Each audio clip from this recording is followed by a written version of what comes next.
सत श्री अकाल जी सारिਆਂ ਨੂੰ welcome to Chetan Bharat learning.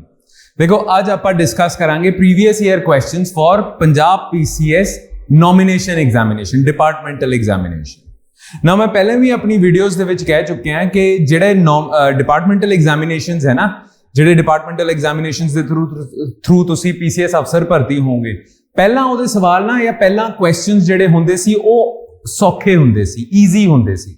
But हुण slowly and gradually they have increase their level बहुत ज्यादा चकता इन्होंने ते हुण क्वेश्चंस औखे आण लग गए, right.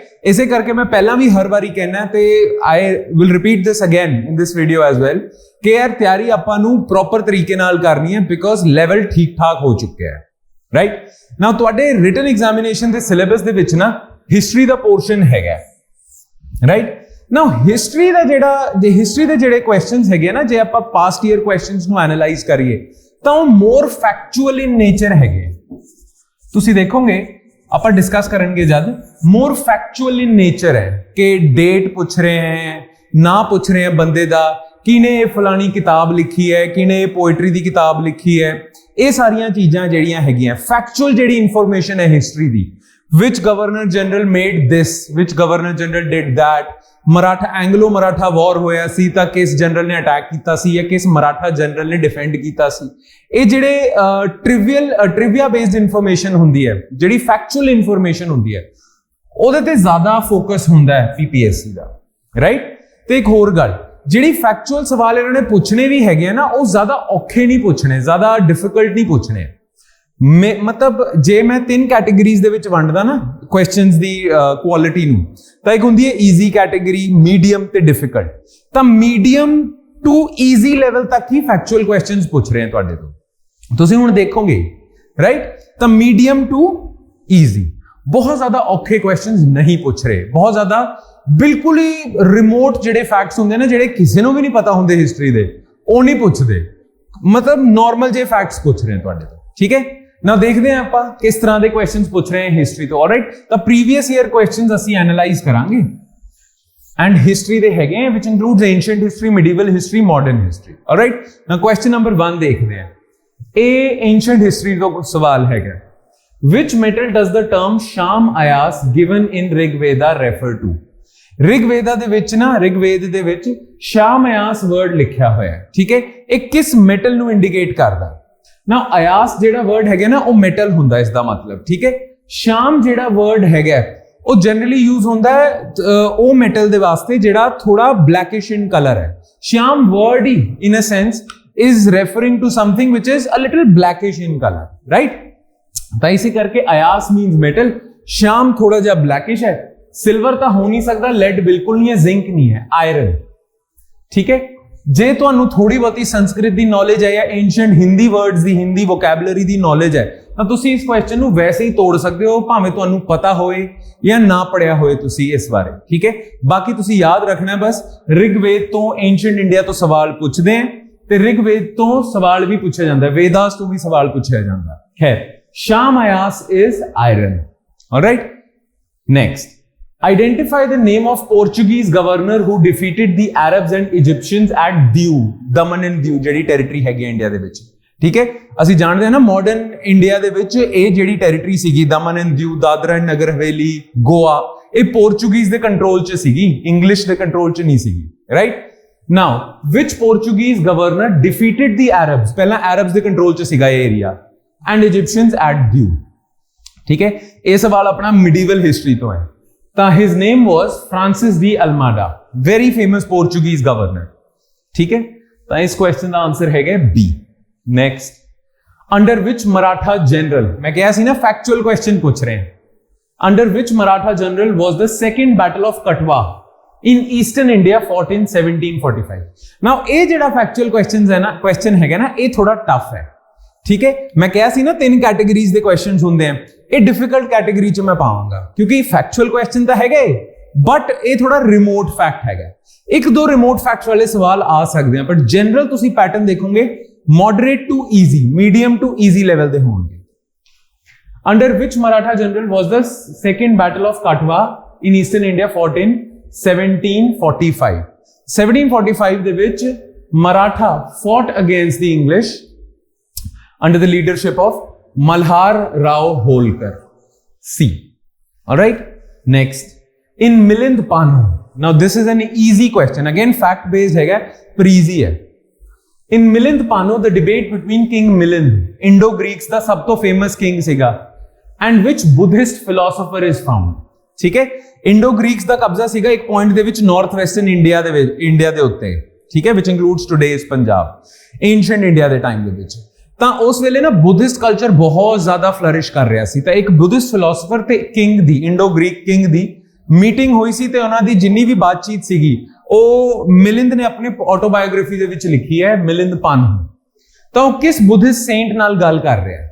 Now Milind was, king Milind was influenced heavily by Buddhism, and the Buddhist philosopher who converted him almost was Nagsena. ठीक है, तो मिलिंद पानो दे विच नागसेन ते मिलिंद दी गलबात हुई है, ते ओही गलबात फिलोसॉफिकल गल्लां हैगियां, ओ noted down. C. Next, who among the following governor generals opened the postal system to the public? Now a factual question हैगा ते बहुत ही ज्यादा easy है. जे तुसी एक नॉर्मल रीडिंग भी दोगे ना, नॉर्मल रीडिंग मॉडर्न इंडिया दी, तो तुहानू ये फैक्ट जरूर पता होना चाहिए. ठीक है. Now Lord Dalhousie, Lord Dalhousie वैसे तो ठीक ठाक कहा जाता है कि वो ईस्ट इंडिया कंपनी नू बहुत अगे लै गया सी इंडिया दे विच, but he is also what should I say, he is also credited with developing India, postal system, universities वगैरह सेटअप कीतियां सी.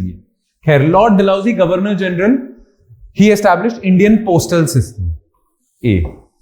Next, in which session of the INC, Indian National Congress, was the foundation of All India Kisan Sabha accomplished? किस कांग्रेस दे session दे विच All India Kisan Sabha बनी सी? ठीक है, now All India Kisan Sabha ਤੁਹਾਡੀ बनी सी 1936 ਦੇ ਵਿੱਚ ਤੇ ਲਖਨਊ ਦੇ ਵਿੱਚ. ਠੀਕ ਹੈ, simple question, trivia based, fact based ਹੈਗਾ, ਤੁਸੀਂ ਦੇਖ ਹੀ ਰਹੇ ਹੋ. The principle of Wahadat ul Wujud is attributed to which Sufi saint? Now Wahadat ul Wujud ਜਿਹੜਾ ਹੈ ਪੀਸਫੁਲ ਕੋਐਗਜ਼ਿਸਟੈਂਸ ਵਾਲਾ ਜਿਹੜਾ ਪ੍ਰਿੰਸੀਪਲ ਹੈ, ਇਹ ਪ੍ਰਿੰਸੀਪਲ ਦਿੱਤਾ ਸੀ ਹੁਸੈਨ ਇਬਨ ਅਲ ਅਰਬੀ ਨੂੰ. ਅਗੇਨ ਮਿਡੀਵਲ ਹਿਸਟਰੀ ਦਾ ਹੈ ਸਵਾਲ ਹੈ, ਤੇ ਮਿਡੀਵਲ ਹਿਸਟਰੀ ਦਾ ਵੀ ਬੜਾ ਸਿੰਪਲ ਸਵਾਲ ਕੰਸੀਡਰ ਕੀਤਾ ਜਾਂਦਾ ਹੈ, ਬਿਕਾਜ਼ ਮਿਡੀਵਲ ਹਿਸਟਰੀ ਦੇ ਵਿੱਚ ਤੁਸੀਂ ਕਲਚਰ ਦਾ ਜਦ ਪੋਰਸ਼ਨ ਕਵਰ ਕਰਦੇ ਹੋ ਨਾ, ਭਗਤੀ ਮੂਵਮੈਂਟ ਤੇ ਸੂਫੀ ਮੂਵਮੈਂਟ, ਉਸ ਦੇ ਵਿੱਚ ਹਰੇਕ ਕਿਤਾਬ ਦੇ ਵਿੱਚ, ਹਰੇਕ ਨੋਟਸ ਦੇ ਵਿੱਚ ਇਹ ਜ਼ਰੂਰ ਮੈਂਸ਼ਨ ਹੁੰਦਾ ਵਹਾਦਤ ਉਲ ਵਜੂਦ.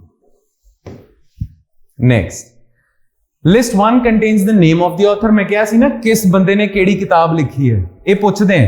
Now list 1 contains the name of author and list 2 the text. ठीक है, ते author ਨੂੰ ਉਹਦੀ ਕਿਤਾਬ ਨਾਲ ਮੈਚ ਕਰਨਾ, ਤੇ ਸਾਰੇ author ancient ਇੰਡੀਆ ਦੇ ਹਨ, ਤੇ ਉਹਨਾਂ ਦੀ ਕਿਤਾਬਾਂ ਵੀ ancient ਇੰਡੀਆ ਦੀ ਹੈਗੀਆਂ. ਠੀਕ ਹੈ, ਅਸ਼ਵਘੋਸ਼, ਕਾਲੀਦਾਸ, ਬਾਨਭੱਟ, ਵਿਸ਼ਾਖ ਦੱਤ. ਨਾ ਕਾਲੀਦਾਸ ਦਾ ਤਾਂ ਸਾਰਿਆਂ ਨੂੰ ਪਤਾ ਹੁੰਦਾ ਹੈ, ਕਾਲੀਦਾਸ ਨੇ ਬਹੁਤ ਸਾਰੀਆਂ ਕਿਤਾਬਾਂ ਲਿਖੀਆਂ, ਅਭਿਜਾਨ ਸ਼ਕੁੰਤਲਮ ਵਗੈਰਾ, ਤੇ ਉਹਨੇ ਨਾ ਰਘੁਵੰਸ਼ਮ ਵੀ ਲਿਖੀ ਹੈ. ਰਘੁਵੰਸ਼ਮ ਦੇ ਵਿੱਚ ਨਾ ਉਹਨੇ ਜਿਹੜੇ ਲਾਰਡ ਰਾਮ ਹੈਗੇ ਆ, ਉਹਨਾਂ ਦੇ ਪੂਰੇ ਵੰਸ਼ ਬਾਰੇ ਲਿਖਿਆ ਹੋਇਆ ਹੈ, ਕਿ ਉਹਨਾਂ ਦਾ ਪੂਰਾ ਵੰਸ਼, ਜੀਨੀਓਲੋਜੀ ਟ੍ਰੇਸ ਕੀਤੀ ਹੋਈ ਹੈ ਰਘੁਵੰਸ਼ਮ ਦੇ ਵਿੱਚ, ਕਿ ਲਾਰਡ ਰਾਮ ਦੇ ਫਾਦਰ ਕੌਣ ਸੀ, ਉਹਨਾਂ ਦੇ ਫਾਦਰ ਕੌਣ ਸੀ, ਪੂਰੀ ਜੀਨੀਓਲੋਜੀ ਲਿਖੀ ਹੋਈ ਹੈ. ਤਾਂ ਕਾਲੀਦਾਸ ਦਾ ਹੈਗਾ ਆਪਣਾ ਰਘੁਵੰਸ਼ਮ. ਠੀਕ ਹੈ. ਨਾਓ ਜਿਹੜੇ ਵਿਸ਼ਾਖ ਦੱਤ ਹੈ, ਉਹਨਾਂ ਨੇ ਲਿਖੀ ਹੈ ਮੁਦਰ ਰਾਖਸ਼ਸਾ. ਤੇ ਤੁਹਾਨੂੰ ਪਤਾ ਹੈ, ਜੇ ਤੁਸੀਂ, ਮੇਰੇ ਖਿਆਲ ਤੁਸੀਂ ਸੀਰੀਅਲ ਵੀ ਵੇਖਿਆ ਹੋਣਾ, ਚਾਣਕਿਆ ਤੇ ਚੰਦਰਗੁਪਤ ਦਾ. ਚੰਦਰਗੁਪਤ ਦਾ ਇੱਕ ਸੀਰੀਅਲ ਆਇਆ ਹੋਇਆ ਟੀਵੀ ਤੇ, ਚਾਣਕਿਆ ਦਾ ਵੀ ਸੀਰੀਅਲ ਆਇਆ ਹੋਇਆ, ਤੇ ਉਹ ਜਿਹੜੀ ਸਟੋਰੀਜ਼ ਹੈਗੀਆਂ ਨਾ, ਜਿਨ੍ਹਾਂ ਦੇ ਉੱਤੇ ਨਾਟਕ ਵੀ ਬਣੇ ਹੈਗੇ, ਬਣੇ ਆਪਣੇ ਸੀਰੀਅਲਸ ਵੀ ਬਣੇ ਹੈ ਨਾ, ਉਹ ਜਿਹੜੀ ਸਟੋਰੀ ਹੈ ਚਾਣਕਿਆ ਨੇ ਕਿਸ ਤਰ੍ਹਾਂ ਨੰਦਾ ਨੂੰ ਹਰਾ ਕੇ, ਅਲੈਗਜ਼ੈਂਡਰ ਨੂੰ ਹਰਾ ਕੇ, ਚੰਦਰਗੁਪਤ ਮੌਰਿਆ ਨੂੰ ਰਾਜ ਸਿੰਘਾਸਨ ਤੇ ਬਿਠਾਤਾ, ਉਹ ਜਿਹੜੀ ਪੂਰੀ ਸਟੋਰੀ ਹੈ ਉਹ ਮੁਦਰ ਰਾਖਸ਼ਸਾ ਦੇ ਵਿੱਚ ਲਿਖੀ ਹੋਈ ਹੈ. ਠੀਕ ਹੈ, ਤਾਂ ਵਿਸ਼ਾਖ ਦੱਤ ਨੇ ਲਿਖੀ ਹੈ ਮੁਦਰ ਰਾਖਸ਼ਸਾ.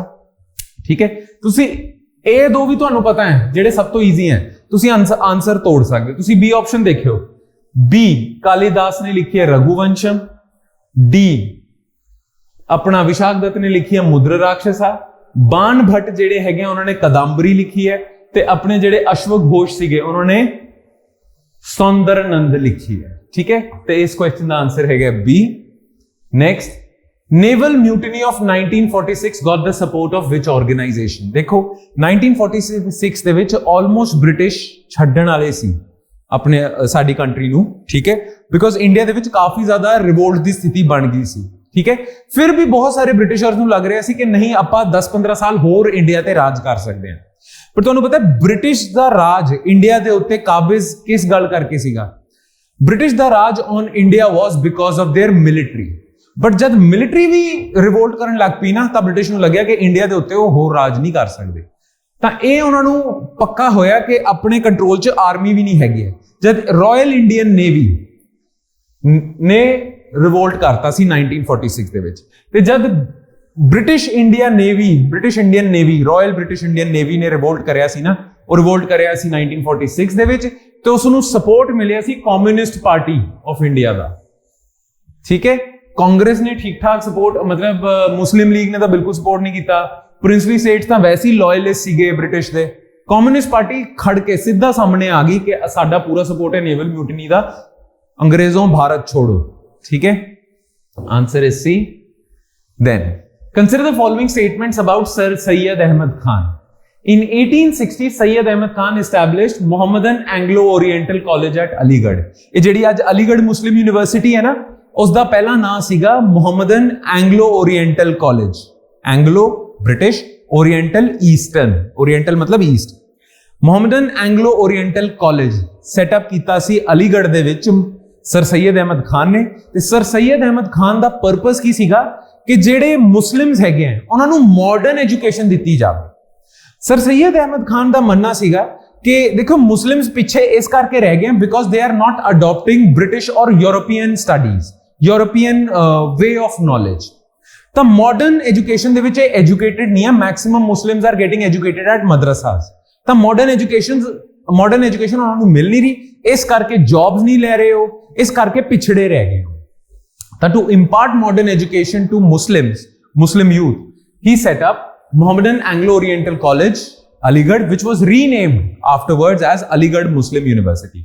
ਪਰ ਉਹਨਾਂ ਨੇ ਇਹ ਸੈਟਅਪ ਕੀਤਾ ਸੀ 1875 ਦੇ ਵਿੱਚ, not 1860. ਤਾਂ ਪਹਿਲੀ statement is false. He wanted to establish the college to raise the demand for separate nation for Muslims. Na, in his early days, Sir Syed Ahmad Khan actually wanted unity between Hindus and Muslims. He was not against Hindus. ਉਹ ਹਿੰਦੂ ਮੁਸਲਿਮ unity ਦੇ ਉਹ ਸੀਗੇ, ਮਤਲਬ ਉਹ ਕਹਿੰਦੇ ਸੀ ਹਿੰਦੂ ਮੁਸਲਿਮ unity ਹੋਣੀ ਚਾਹੀਦੀ ਹੈ। He did not demand for Pakistan or he did not demand for a separate nation.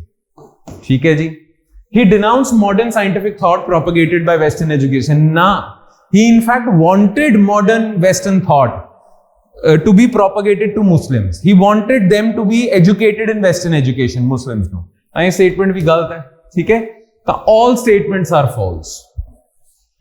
ਠੀਕ ਹੈ, ਤੇ ਇਸ ਦੇ ਨਾਲ ਆਪਾਂ ਸਾਰੇ ਜਿਹੜੇ ਪ੍ਰੀਵੀਅਸ ਈਅਰ ਕੁਐਸਚਨਸ ਹੈ from the topic of history ਉਹ ਦੇਖ ਚੁੱਕੇ ਹਾਂ, ਡਿਸਕਸ ਵੀ ਕਰ ਚੁੱਕੇ ਹਾਂ। ਤੁਸੀਂ ਦੇਖ ਸਕਦੇ ਹੋ ਬਾਰਿੰਗ 1 or 2 ਕੁਐਸਚਨਸ, ਜ਼ਿਆਦਾਤਰ ਜਿੰਨੇ ਵੀ ਕੁਐਸਚਨਸ ਹੈਗੇ ਆ ਉਹ ਪਹਿਲੀ ਗੱਲ ਤਾਂ ਫੈਕਚੁਅਲ ਹੈਗੇ ਆ ਤੇ ਦੂਜੇ ਈਜ਼ੀ ਫੈਕਚੁਅਲ ਹੈਗੇ ਆ, ਟਫ ਫੈਕਚੁਅਲ ਨਹੀਂ ਹੈਗੇ, ਰਾਈਟ। ਇਹ ਬਹੁਤ ਹੀ ਸੌਖਾ ਕੁਐਸਚਨ ਕੰਸੀਡਰ ਕੀਤਾ ਜਾਂਦਾ ਜਿਹਨੇ ਇੱਕ ਵਾਰੀ ਵੀ ਮਾਡਰਨ ਹਿਸਟਰੀ ਪੜ੍ਹੀ ਹੋਈ ਹੈ। ਇਹ ਵਾਲਾ ਕੁਐਸਚਨ ਵੀ ਵੈਰੀ ਈਜ਼ੀ ਕੁਐਸਚਨ ਜਿਹਨੇ ਇੱਕ ਵਾਰੀ ਬਸ ਰਿਵੀਜ਼ਨ ਵੀ ਨਹੀਂ ਕੀਤੀ, ਇੱਕ ਵਾਰੀ ਮਾਡਰਨ ਹਿਸਟਰੀ ਪੜ੍ਹੀ ਹੋਈ ਹੈ ਪ੍ਰੋਪਰ ਤਰੀਕੇ ਨਾਲ। ਠੀਕ ਹੈ, ਦਿਸ ਕੁਐਸਚਨ ਐਂਸ਼ੀਐਂਟ ਹਿਸਟਰੀ ਜਿਹਨੇ ਇੱਕ ਵਾਰੀ ਨਾਰਮਲ ਤਰੀਕੇ ਨਾਲ ਪੜ੍ਹੀ ਹੋਈ ਹੈ ਤੇ ਪ੍ਰੋਪਰ ਰੱਟਾ ਵੀ ਨਹੀਂ ਲਾਇਆ, ਨਾਰਮਲ ਪੜ੍ਹੀ ਹੈ ਤੇ ਉਹਨੂੰ 1-2 ਬੰਦਿਆਂ ਬਾਰੇ ਪਤਾ ਹੈ, ਤਾਂ ਉਹ 1-2 ਬੰਦਿਆਂ ਬਾਰੇ ਜੇ ਵੀ ਉਹਨੂੰ ਪਤਾ ਹੈ ਨਾ ਤਾਂ ਉਹ ਆਪਸ਼ਨ ਤੋੜ ਸਕਦਾ ਹੈ। ਆ ਦੇਖਿਓ ਮਿਡੀਵਲ ਹਿਸਟਰੀ, ਬਿਲਕੁਲ ਸੌਖਾ ਕੁਐਸਚਨ ਹੈਗਾ। ਇਹ ਮਾਡਰਨ ਇੰਡੀਆ ਦਾ, ਇਹ ਥੋੜਾ ਜਿਹਾ ਮੈਂ ਇਸ ਨੂੰ ਮੋਡਰੇਟ ਕੈਟੇਗਰੀ ਦੇ ਵਿੱਚ ਪਾਵਾਂਗਾ, ਈਜ਼ੀ ਨਹੀਂ ਮੋਡਰੇਟ। ਇਹ ਵਾਲਾ ਜਿਹੜਾ ਕੁਐਸਚਨ ਹੈ ਆਲ ਇੰਡੀਆ ਕਿਸਾਨ ਸਭਾ, ਇਹਦਾ ਬਿਲਕੁਲ ਹੀ ਸੌਖਾ ਕੁਐਸਚਨ ਹੈ modern India. This is a very simple question of ancient history, very not very simple, actually difficult. ਮੈਂ ਤੁਹਾਨੂੰ ਕਿਹਾ ਹੀ ਹੈ ਕਿ ਬਾਰਿੰਗ 1 or 2 ਕੁਐਸਚਨਸ ਤਕਰੀਬਨ ਸਾਰੇ ਫੈਕਚੁਅਲ ਕੁਐਸਚਨਸ ਜਿੰਨੇ ਵੀ ਹੈਗੇ ਆ ਉਹ ਈਜ਼ੀ ਕੈਟੇਗਰੀ ਦੇ ਵਿੱਚ ਲਾਏ ਕਰਦੇ ਆ। ਦਿਸ ਇਜ਼, ਮੈਂ ਇਸ ਨੂੰ ਤਾਂ ਡਿਫਿਕਲਟ ਕੈਟੇਗਰੀ ਦੇ ਵਿੱਚ ਦਿਸ ਪਾਰਟਿਕੂਲਰ ਕੁਐਸਚਨ, ਇਸ ਕੁਐਸਚਨ ਨੂੰ ਤਾਂ ਮੈਂ ਡਿਫਿਕਲਟ ਕੈਟੇਗਰੀ ਦੇ ਵਿੱਚ ਕੈਟੇਗਰਾਈਜ਼ ਕਰਾਂਗਾ, ਰਾਈਟ। ਇਹ ਔਖਾ ਹੈ। This is very easy, this is very easy, right. ਤਾਂ ਤੁਸੀਂ ਦੇਖ ਸਕਦੇ ਹੋ ਜ਼ਿਆਦਾਤਰ ਜਿਹੜੇ ਸਵਾਲ ਹਿਸਟਰੀ ਤੋਂ ਪੁੱਛੇ ਜਾਣਗੇ ਉਹ ਨਾ ਮੋਡਰੇਟ ਟੂ ਈਜ਼ੀ ਕੈਟੇਗਰੀ ਦੇ ਵਿੱਚ ਫੈਕਚੁਅਲ ਕੁਐਸਚਨਸ ਪੁੱਛੇ ਜਾਣਗੇ। ਬਟ ਤੁਸੀਂ ਇਹ ਕੁਐਸਚਨਸ ਤਾਂ ਹੀ ਹੱਲ ਕਰ ਸਕਦੇ ਹੋ ਜੇ ਇੱਕ ਵਾਰੀ ਤੁਸੀਂ ਪ੍ਰੋਪਰ ਤਰੀਕੇ ਨਾਲ ਪੂਰਾ ਸਿਲੇਬਸ ਖਤਮ ਕੀਤਾ ਹੋਵੇ। ਇੱਕ ਵਾਰੀ ਤੁਸੀਂ ਪ੍ਰੋਪਰ ਤਰੀਕੇ ਨਾਲ ਪੜ੍ਹ ਲਓ ਨਾ ਤੇ ਇੱਕ ਰਿਵੀਜ਼ਨ ਦੇ ਦਿਓ ਤਾਂ ਹਿਸਟਰੀ ਦੇ ਤਕਰੀਬਨ ਸਾਰੇ ਸਵਾਲ ਤੁਸੀਂ ਹੱਲ ਕਰ ਲਓਗੇ। राइट। ਤਾਂ ਇੱਕ proper coverage of syllabus comprehensive coverage of history syllabus ਤੇ ਇੱਕ revision, that's it, that's all you need। Paper ਬਹੁਤ ਜ਼ਿਆਦਾ ਔਖਾ ਨਹੀਂ ਹੋਣਾ as far as history is concerned, ਠੀਕ ਹੈ। ਬਟ ਸਾਨੂੰ ਨਹੀਂ ਪਤਾ, ਇਹ slowly and gradually level raise ਵੀ ਕਰਦੇ ਜਾ ਰਹੇ ਹਨ। ਕੀ ਪਤਾ ਇਸ ਵਾਰੀ ਜਿਹੜਾ ਪੇਪਰ ਆਵੇ ਤਾਂ ਉਹ ਉਸਦਾ ਲੈਵਲ ਥੋੜਾ ਹੋਰ ਜ਼ਿਆਦਾ ਹੋ, ਰਾਈਟ। ਇਸੇ ਕਰਕੇ ਆਪਾਂ ਕੰਪਰੀਹੈਂਸਿਵ ਪ੍ਰੋਪਰ ਕਵਰੇਜ ਕਰਾਂਗੇ ਤੇ ਮੈਕਸਿਮਮ ਰਿਵੀਜ਼ਨ ਵੀ ਕਰਾਂਗੇ ਤੇ ਮੈਕਸਿਮਮ ਟੈਸਟ ਨਾਲ ਵੀ ਤੁਹਾਡੀ ਨੌਲੇਜ ਨੂੰ ਟੈਸਟ ਕਰਾਂਗੇ। Clear? All right, chalo. That's it from my side, guys. Thank you so much.